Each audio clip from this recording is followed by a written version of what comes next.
welcome to another Mingled almost vegan recipe. Today I'm going to share with you Mujadarra, and I hope I'm not mispronouncing that, but it's basically a lentils and rice recipe. I'm going to start with chicken breast here. That's for our meat eaters.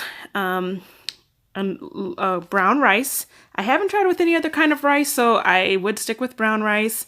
I have vegetable broth and brown lentils here. You wouldn't want to use red lentils. Red lentils changes texture. And here we have 3 onions. I have yellow onions, but I'm sure you could use white or red or any other kind of onions. Here are my seasonings.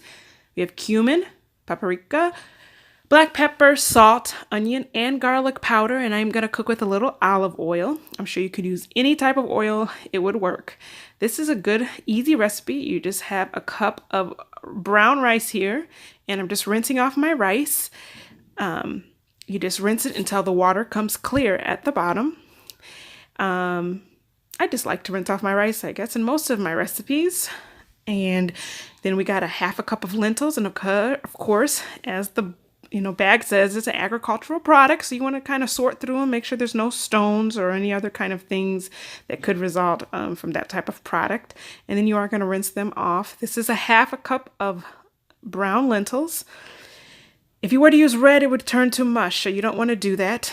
You're going to put that into 2.5 cups of vegetable broth. I added a cup already, and then this is my second cup, and I will be adding another half a cup. Now, you could use water, and that's what the original recipe states, but I do like to add broth. It just adds a little bit more flavor to the recipe. I'm going to add 2 tablespoons of olive oil, and that's what I'm doing here. You could leave out the olive oil if you're trying to be oil-free. It does add some flavor, and I think it helps with the texture. Here are my seasonings: 3/4 teaspoon of salt, half teaspoon of cumin, half teaspoon of garlic powder, half teaspoon of pepper, and a half teaspoon of onion powder. Now, this is just my collection of seasonings. You could use any type of seasonings you like, your favorite seasonings.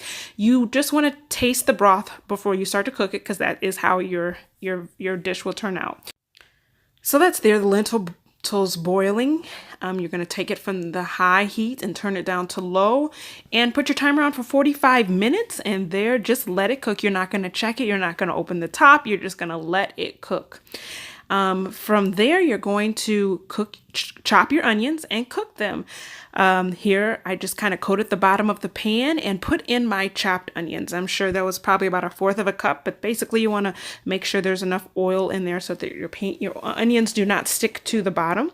You're going to caramelize those. Now, I'm no expert at caramelizing onions, but to my knowledge, you kind of let them sit there in the oil, coat them with oil, and don't bother them too much.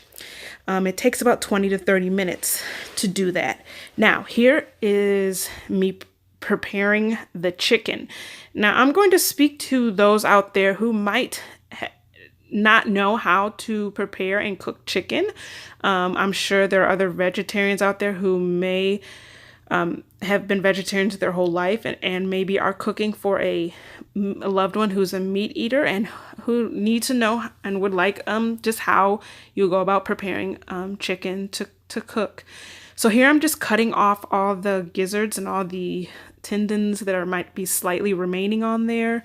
I'm cutting off the extra fat as well, and so that's the finished piece of chicken there. I'm gonna slice that, and then I'm going to cube that. It actually doesn't take too long, and yes, you do see my gloves. Usually I have clear gloves on, but these are what I had in the house, so I went ahead and used those. I'm kind of finicky like that when it comes to touching and things. Even when I'm cooking my vegan or my vegetarian dishes, if I'm making burgers or something, I do kind of like to use gloves, or I will just use a spoon or something. So I do like to wear gloves when I'm touching food like that. I'm just gonna slice that up, and I'm gonna cube that up. Some of you, I thought about this and I said, some of you might find it kind of weird or unusual that I did not know or did not grow up learning how to cook chicken, but I grew up in a vegetarian household and we never ate chicken, so there was no cause for my mom to ever teach me how to do that. So I did learn from my husband. He and my sister, actually, she showed me a little bit how to cook the chicken, but he showed me how to prepare the chicken. He's a firefighter, and when he became a firefighter, he learned how to cook there at the firehouse. So he showed me some tips on how to cook chicken, and I'm happy to do it because I love my family, and everyone's does not choose to be a vegetarian. Some people choose to be meat eaters, so it doesn't matter. We still love everyone, and we're gonna cook. I'm gonna cook for my husband. So here I am, just preparing the chicken, cutting and cubing it. And this, I will cook this after the onions are done. So the onions are done. I took them off the pan and I just add a little bit more oil, and I'm adding the chicken now. I seasoned it with a little bit of salt and pepper, and after I cooked it, I did put some paprika on it, just like I put paprika on the onions after it was complete.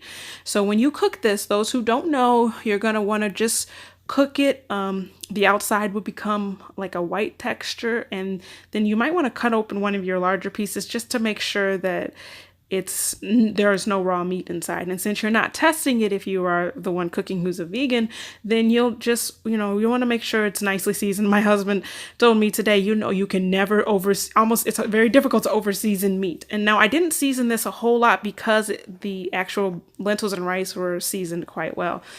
And so that's the recipe there. I did add tomatoes to mine, sliced tomatoes. You could probably add some hot sauce. And just to tell you, my family absolutely loved this recipe. My picky 3-year-old ate 3 bowls full, so it is kid-friendly approved. I hope you try this. Please let me know if you do. Like, comment, and subscribe. Hope to have more recipes for you soon. Bye.